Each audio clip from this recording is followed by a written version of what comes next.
High. তো আজকে দুপুরবেলা আমি পাশের বাড়ি যাচ্ছিলাম, কারণ ওনাদের বাড়ি অপরাজিতা গাছ আছে, তার জন্য আমি বীজ আনতে যাচ্ছিলাম। তবে একটা বীজও পাইনি, গাছে একটা বীজও ছিল না, আর যেগুলো ছিল সবই কাঁচা। তবে দেখো গাছগুলো কত সুন্দর লাগছে, পুরো পরপর একসাথে 4টে গাছ, আর নীল আর সাদা একসাথে ফুল ফোটে।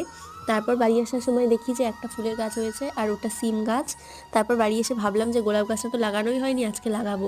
তারপর হঠাৎ করেই চোখে পড়লো যে আমাদের চেরি গাছটা কে যেন ভেঙে ফেলেছে, বা ডালটাকে ভেঙে ডালটা আবার নতুন করে গুঁজে দিয়েছে। তবে ডালটা মরা মতো ভাব।